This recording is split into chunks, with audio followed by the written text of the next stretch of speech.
Joining us right now is Mike Gallagher, head of defense at Palantir. He's a former Republican congressman representing Wisconsin. Do you see any path to ending this war?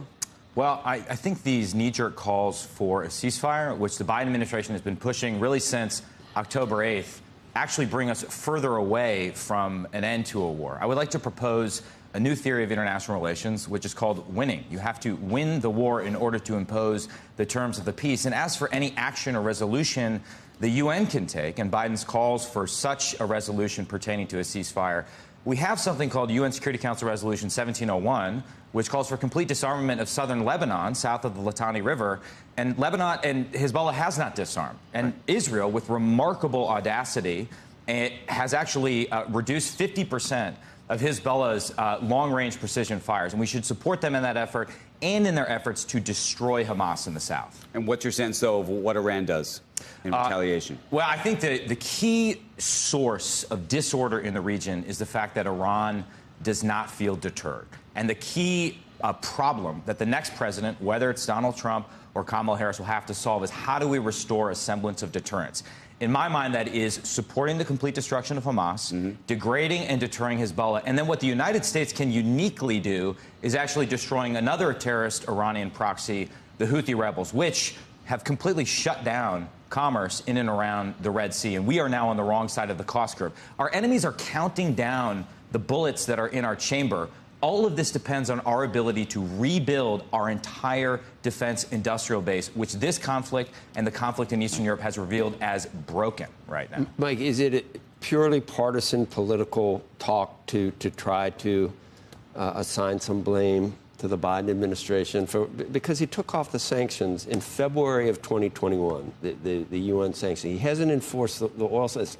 They're rolling in money in Iran right now to be able to fund all of these proxies. Why is that a stretch to say that this was on the Biden administration? I don't think it's like a partisan hack attack. It's simple cause and effect, right? It's independent variable, dependent variable. We delist the Houthis. We prevent our government from selling offensive weapons to the Saudis to go after the Houthis.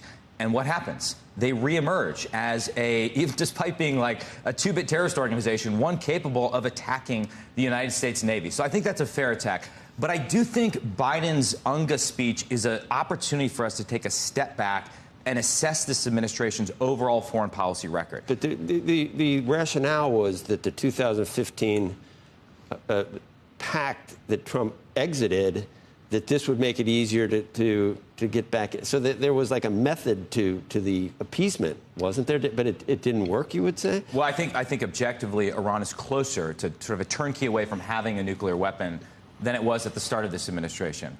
The Trump administration, I think, would argue that a policy of maximum economic pressure was bearing fruit. Iran's economy is very weak. But if you don't pair that policy with a robust and credible military deterrent in the region, it's actually not going to have an effect. So that is the challenge going forward.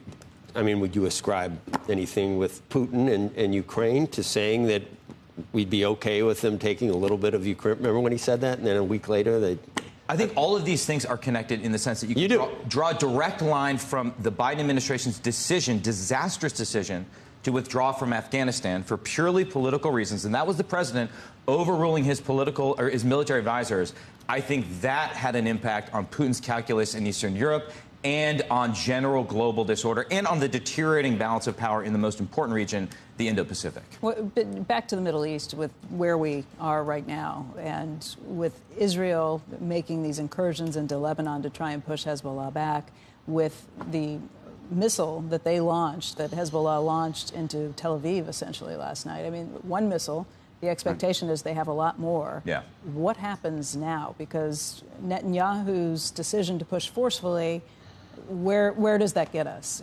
And obviously they were dealing with attacks from October 8th coming from Hezbollah, but what about now? I think the overriding political objective in Israel is to return Israelis to the north of the country. That until you actually force a disarmament in key parts of southern Lebanon. It doesn't have to completely comply with UNSCR 1701 that I mentioned before. That's going to be very difficult, right? You don't want Israelis being... Is this different than before? Are we closer to an all-out war breaking out in the Middle East? Well, in the Middle East, you know, for the last 2 decades, we're always like on the knife's edge of an all-out war. Again, the path to peace, in my opinion, eventually runs through Tehran. You have to deter the primary adversary in the region, and the thing that unites the Israelis, and the reason we're seeing a historic level of rapprochement and cooperation between the Israelis and the Sunni Arab Gulf states, is because of this shared threat from Iran. The path to peace is not through peace process issues or the Palestinian issues. You have to build a regional strategy around deterring Iran. Otherwise, nothing else makes sense. If Iran had the bomb right now, would it be a different